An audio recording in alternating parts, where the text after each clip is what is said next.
Dear friends, video recording के माध्यम से आप तक जो वीडियो पहुंचा रहे हैं उसी श्रृंखला में BA part thirds Hindi literature first paper के विद्यार्थियों का मैं प्रोफेसर सियाराम मीना स्वागत करता हूं। पिछले व्याख्यान में छायावाद के आधार स्तंभ कवि जयशंकर प्रसाद के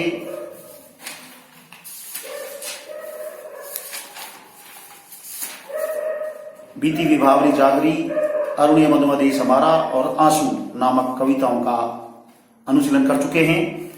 आज के व्याख्यान में आपके पाठ्यक्रम में श्रद्धा सर्ग के चयनित पद हैं, उन पर अपनी बात करूंगा, उन पर व्याख्यान दूंगा, उनका अनुशीलन करेंगे। श्रद्धा कौन है? आपको मैंने बहुत पहले परिचय बता दिया था कि जयशंकर प्रसाद जी का कामायनी आधुनिक युग का कालजयी महाकाव्य है, कालजयी कृति है, जो अपने आप में अनुपम है, बेजोड़ है, अद्वितीय है। इस कामायनी में मनु और श्रद्धा दो प्रमुख पात्र हैं। हिमालय की चोटी पर जल प्लावन के बाद में पहुंच जाते हैं और मनु और श्रद्धा दोनों एक दूसरे की मुलाकात होती है। श्रद्धा एक नारी पात्र है। इसमें जैसे ही श्रद्धा मनु के पास पहुंचती है तो प्रसन्न किए जाते हैं, यानी संवादात्मक शैली में ये बात होती है। इन पदों की रचना की गई है। तो देखिएगा, श्रद्धा सर्ग से जो चयनित पद हैं। कौन तुम संस्रति जल नदी तीर, तरंगों से फेंकी मणि एक, कर रहे निर्जन का चुपचाप पर प्रभा की धारा से अभिषेक, मधुर विश्रांत और एकांत जगत का सुलझा हुआ रहस्य, एक करुणामय सुंदर मौन और चंचल मन का आलस्य। छायावाद के आधार स्तंभ कवि जयशंकर प्रसाद जी ये कहना चाहते हैं कि हिमालय की ऊंची चोटी पर जहां पर मनु है और वहीं एक तरफ श्रद्धा है, तो साहित्यकार यहां प्रश्न करते हुए कहते हैं कौन तुम, अर्थात सारी सृष्टि जलप्लावन में तहस नहस हो गई है, नष्ट हो गई है। ऐसी और इन विषम परिस्थितियों के मध्य में तुम कौन हो, अर्थात कौन हो तुम आखिर? संस्कृति जलनिधि, संस्कृति और जलनिधि, अपार जलनिधि रूपी तीर रूपी तरंगों से फेंकी हुई मणि के समान तुम कौन हो? श्रद्धा से प्रश्न किया जा रहा है कि अर्थात इन विषम परिस्थितियों में सारी सृष्टि जल प्लावन से प्रभावित हो गई है, तहस नहस हो गई है, डूब गई है। उन विषम परिस्थितियों के मध्य में आप बची हुई कौन हो? अर्थात यहां अजात सत्ता के प्रति साहित्यकार का ध्यान भी जा रहा है, यानी रहस्यात्मकता का भी यहां पुट हमें नजर आता है। कर रहे निर्जन का चुपचाप और बाकी धारा से अभिषेक। आगे साहित्यकार कहना चाहते हैं कि कर रहे निर्जन का चुपचाप, अर्थात चुपचाप ही निर्जन इस जनशून्य क्षेत्र में चुपचाप ही प्रभा की धारा से, यानी अपनी छटा रूपी धारा से किसका अभिषेक कर रही हो, स्वागत कर रही हो?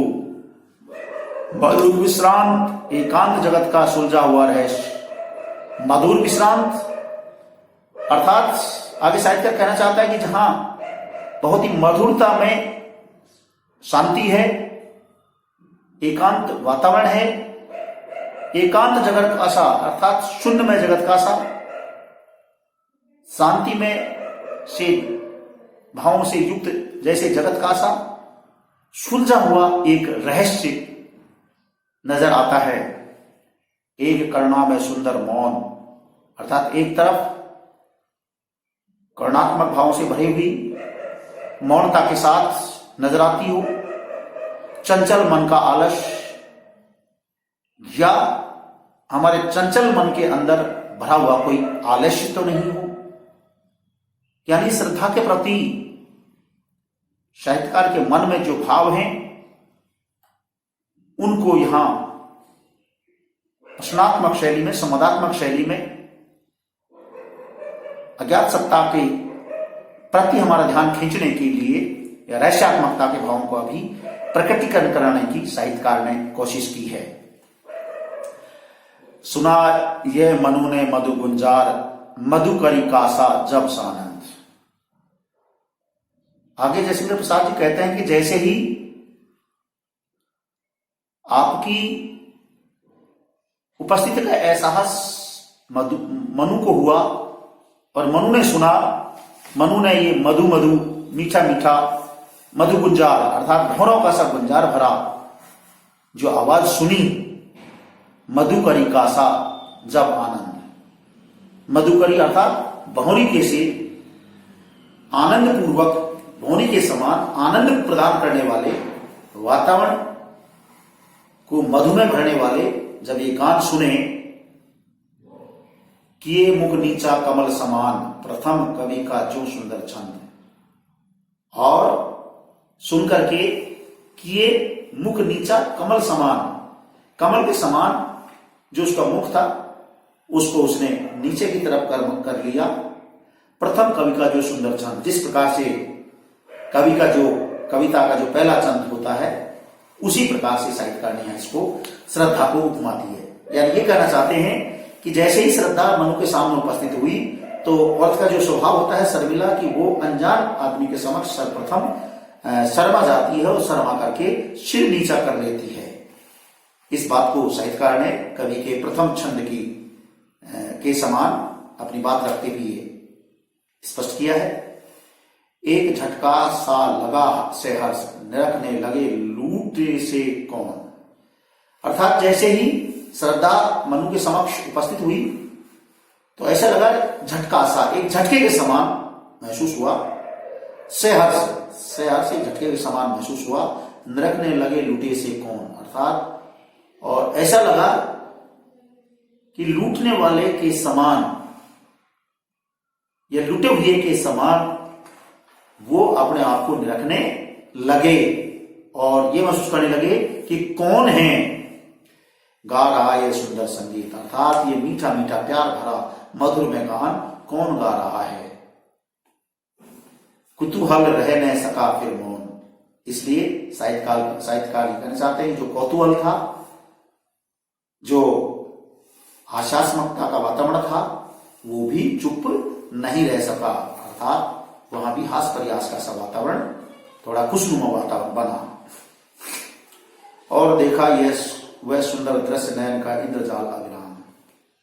और जब मनु ने वह सुंदर दृश्य देखा, यानी सुंदर श्रद्धा को देखा, नयन का इंद्रजाल अविराम, तो उनके नेत्रों के सामने इंद्रजाल की तरह सुंदरता दिखाई दी, अर्थात इंद्रधनुष में इसका 7 रंग दिखाई देते हैं और जिनकी वजह से बहुत सुंदर लगता है ब्राह्मणी सुंदर। उसी प्रकार से मनु के नेत्रों के सामने वह ऐसा सुंदर दृश्य देखते ही इंद्रजाल की तरह हो गया, एक तरह से करिश्मा की तरह वो हो गया, जादू की तरह हो गया। इंद्रजाल होना एक मुहावरा भी है।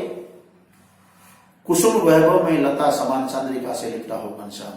आगे साहित्यकार श्रद्धा के विषय में वर्णन करते हुए कहते हैं कुसुम वैभव, अर्थात फूलों के समान वैभव से युक्त, लता समान अर्थात लता के समान, चंद्रिका से लिपटा यानी चांद चंद्रमा की चांदनी से लिपटा हुआ, घनश्याम अर्थात घनश्याम वो सुंदर चेहरे वाले भगवान श्री कृष्ण के समान वो कौन है। हृदय की अनुकृति भाई उदार एक लंबी काया उन्मुक्त। हृदय की अनुकृति अर्थात हृदय ऐसे लगा जैसे हृदय की कोई दूसरी अनुकृति हो, नकल हो। बाह्य उदार और बाहर से बड़ी उधार नजर आती है। एक लंबी काया, जिसकी एक लंबी सी काया है और उन्मुक्त गगन के नीचे वो खड़ी हुई है। मधु पवन क्रीडित जो शिशुपाल, उन्मुक्त आसमान के नीचे मृदु मीठी मीठी हवा क्रीड़ा करते हुए ऐसे महसूस करे जैसे अपने छोटे छोटे बच्चों को साल रही हो, सहला रही हो। सुशोभित हो सौरभ से, सुशोभित होकर के, सौरभ मानी सुगंधित होकर के, उसमें संयुक्त, उसमें लिप्त होकर के मानो अपने बच्चों को सहला रही हो।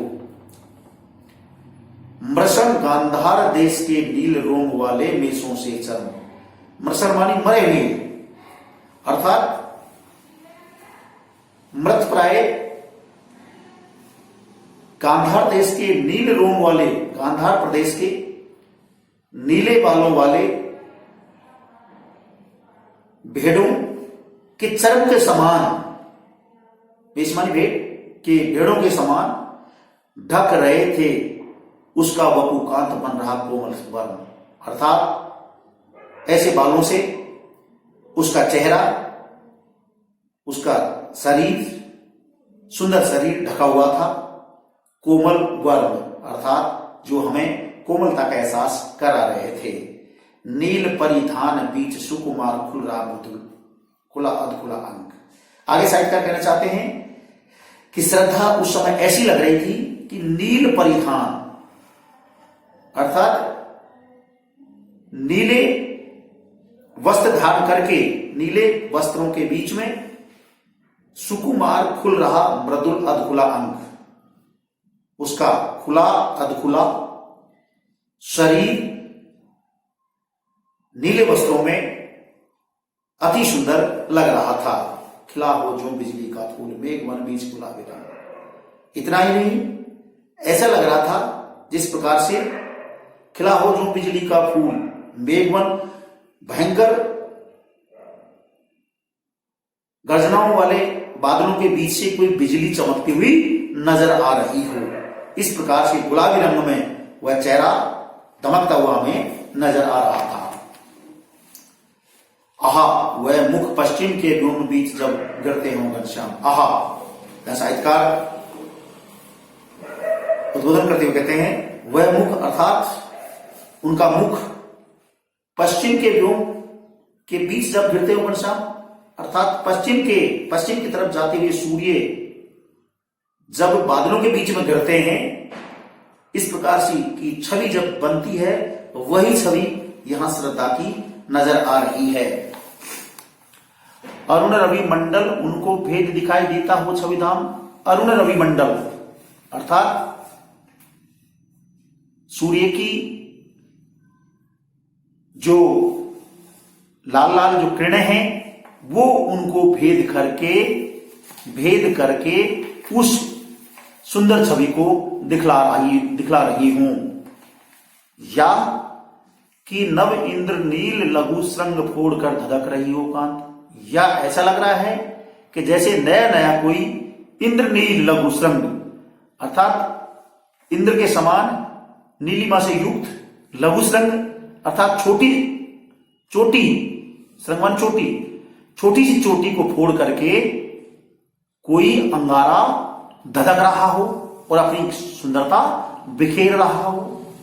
एक लघु ज्वालामुखी अचेत माधवी रजनी में ऐश्रांत। या ऐसा लग रहा है कि जैसे एक छोटी सी ज्वालामुखी वो अचेत माधवी रजनी में ऐश्रांत, या फिर कोई अचेत अवस्था में पड़ी हुई कोई माधवी रात्रि के बीच में ऐश्रांत यानी बिल्कुल थकी हुई पड़ी हुई हो। घिर रहे थे घुंघराले बाल अंश अवलंबित मुख के पास। इतना ही नहीं, श्रद्धा के वो लंबे लंबे और घुंघराले बाल उसके चेहरे के आसपास बिखरे हुए थे। अवलंबित मुख के पास अर्थात मुख के सहारे लटकते हुए बिखरे हुए थे। नील घन सावक से सुकुमार सुधा भरने को विभू के पास। और ऐसा उन बालों को देख करके ऐसा लग रहा था जैसे नीले घन सावक अर्थात नीले बादल रूपी बच्चों के समान बच्चे सुधा भरने के लिए यानी अमृत भरने के लिए विभु यानी ब्रह्मा के पास जा रहे हों और उस मुख पर वह मुस्कान रक्त किसलय पर ले विश्राम। और इतना ही नहीं बल्कि उसके मुख के ऊपर जो मुस्कान थी वह अद्भुत थी, उस पर रक्त किसलय पर ले विश्राम अर्थात रक्त के समान लालिमा से युक्त वो किसलय यानी कोपलें पर ले विश्राम अर्थात उन कोपलों के समान जो जिन पर सूर्य के प्रकाश की रोशनी पड़ रही हो और वो लालिमा से युक्त नजर आ रही हो, वैसी छटा वहां बिखरती हुई आराम करती हुई नजर आ रही थी। और उनकी एक किरण अम्लान अधिक अलसाई हो अविराम। और इतना ही नहीं कि सूर्य की लालिमा से युक्त एक अम्लान अर्थात एक स्वच्छ किरण अलसाई हुई वहां बहुत ही सुंदर अविराम मानी सुंदर लग रही हो। नित्य यौवन छवि से हो दीप्त विश्व की करुण कामना मूर्ति अर्थात उस इतना देख करके ऐसा लगता था जैसे नित्य यौवन रोज रोज नया नया यौवन रूपी यौवन अपनी दीप्ति बिखेर रहा हो, विश्व की करुण कामना मूर्ति। और इतना ही नहीं विश्व के मध्य करुणा और कामना की मूर्ति के रूप में साक्षात दिखाई दे रही हो। स्पर्श के आकर्षण से पूर्ण प्रकट करती जो जड़ में स्फूर्त। इतना ही नहीं उसके स्पर्श करने के लिए आकर्षण इतना अधिक था कि पूर्ण प्रकट करती जो जड़ में स्फूर्ति अर्थात जिसके स्पर्श करते ही जड़ में भी मानव स्फूर्ति आ जाए, ऐसा उसका प्रभाव था। ऐसे उसके स्पर्श का महत्व हमें साफ साफ नजर आ रहा था। उषा की पहली रेखा कांत माधुरी से भीगी भरमूत। इतना ही नहीं ऐसा लग रहा था जैसे प्रातःकालीन बेला में उषा कालीन बेला में सूर्य की पहली किरण अपनी कांत यानी अपनी चमक अपनी छटा बिखेर रही हो, माधुरी से भीगी भरमूत और बड़ी मधुरता के साथ अपनी आनंद की मधुरता की मोदता यानी आनंदता को बिखेर रही हो। मद भरी जैसे उठे सलज भोर की तारक द्युति की गोद। इतना ही नहीं बल्कि मद से भरे हुए और पानी से सलज यानी लज्जा से युक्त होकर के भोर की तारक द्युति अर्थात द्युतिमान चमक तारागणों की जो चमक है वो अंतरिक्ष गोद में सलज यानी लज्जा पूर्वक नजर आ रही हो, ऐसी चमक उनकी नजर आ रही थी। कुसुम कानन अंचल में मंद पवन प्रेरित सौरभ साकार। इतना ही नहीं फूलों कानन अंचल जंगल रूपी अंचल में जंगल रूपी अंचल में एक फूल सा खिल रहा हो, मंद पवन और धीमी पवन रूपी गंध उसको साकार रूप में हमें प्रकट हो रही हो करा रही हो। रचित परमाणु पराग शरीर खड़ा हो ले मधु का आधार। आगे साहित्यकार कहना चाहते हैं कि इतना ही नहीं ऐसा लग रहा था जैसे परमाणु ने पूर्णतः पराग कणों से युक्त होकर के एक शरीर का ही रूप धारण कर लिया हो, शरीर खड़ा हुआ नजर आ रहा हो। ले मधु का आधार अर्थात जिसने पूर्णतः अमृत में का आधार धारण कर लिया हो और पड़ती हो उस पर शुभ्र नवल मधुराका की साथ। और इतना ही नहीं जिस पर चंद्रमा की शीतलता प्रदान करने वाली वो कर्णें मधुराका, राका मानी चंद्रमा अर्थात मधुरता प्रदान करने वाले चंद्रमा की वो शीतलता प्रदान करने वाली किरणें मन की साधना की तरह, मन की भावना की तरह, मन की आशा की तरह वो हमें बहुत ही शुभ्र ज्योत्सना की तरह नजर आ रही दिखाई पड़ रही थी। हंसी का मद विभल प्रतिबिंब मधुरिमा खेला सदृश आवाज।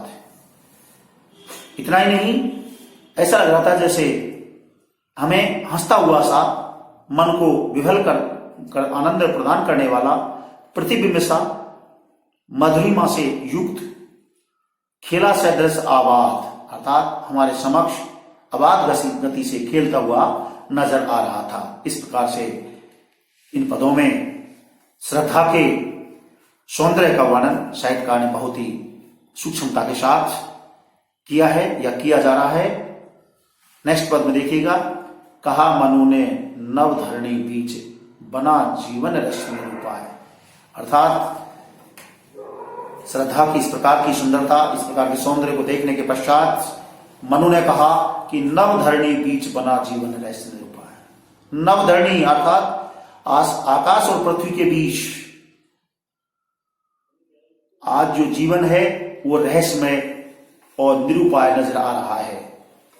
अर्थात जीवन का रहस्य क्या है ये, और उसको उनको समझने के लिए हमारे पास क्या उपाय है, क्या कुछ है, कुछ नजर नहीं आता है। अर्थात हम निरूपाय और रहस्यमय स्थिति में खड़े हुए हैं। एक उल्का सा जलता भ्रांत शून्य में फिरता हूं ऐसा है। आगे मनु कहते हैं कि एक उल्का सा जलता भ्रांत, अर्थात एक उल्का पिंड के समान जलता हुआ सा भ्रांत सा शून्य में फिरता हूं ऐसा है। अर्थात मैं बिल्कुल भ्रमित सा होकर के इस शून्य में आसमान के नीचे भ्रमित सा होता हुआ फिरता रहता हूं। शैल निर्झर ने बना हतभागे, गल नहीं सका जो की हिमखंड। शैल निर्झर ने बना हतभागे, अर्थात जो हिमालय पर्वत की जो ऊंची ऊंची चोटियां हैं उन पर जो बड़े बड़े चट्टान हैं वो निर्झर नहीं बन सके, अर्थात झरना नहीं बन सके। उन्हीं की तरह मैं भी हतभाग हूं, अर्थात बुरे भाग्य वाला हूं, अभागी हूं। गल नहीं सका जो कि हिमखंड, अर्थात हिमखंड के समान मैं भी नहीं गल सका। दौड़कर मिला न जल निधि अंक, अर्थात यदि मैं भी गल जाता, ये सैल गल जाती तो मानो ये भी उसी पानी की धारा में मिल करके समुद्र की गोद में जाकर के मिल जाते। अंक मानी गोद, आहा वैसा ही हूं